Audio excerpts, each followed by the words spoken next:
It was the perfect moment. The sky was clear, the stars were bright with the light of Ian's past, and the neon streets below rushed like ants. The air was soft and calm with a light breeze. Only the sound of distant honks and vehicular motors could be heard. My voice, then, broke that enchanting silence. Holly. Today was amazing, and I couldn't have asked for a better person to share it with.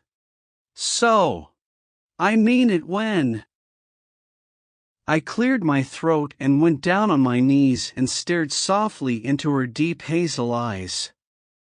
My hands were shaking, I could feel the blood rush to my face, and the soft damp formation of sweat on my forehead, but I calmed myself, and spoke in my most honest, sincere voice, pulling out the small dark box from inside my coat's pocket.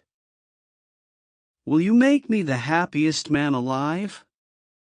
I creaked open the box, and the diamond ring, small as it was, shone with all my love, and I was sure she could see it.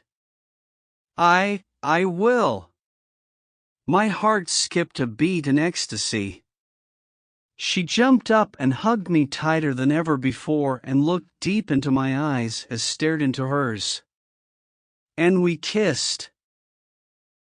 It wasn't sloppy, but rather one kiss, long and simple. But it was, quite easily, the best kiss that we had ever shared. It had the taste of our history together, all the special moments we had shared, the arguments, the firsts. It was a kiss of joy, of happiness that we could not compare to anything.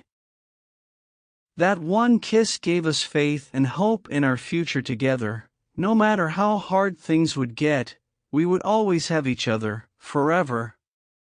And all from a kiss.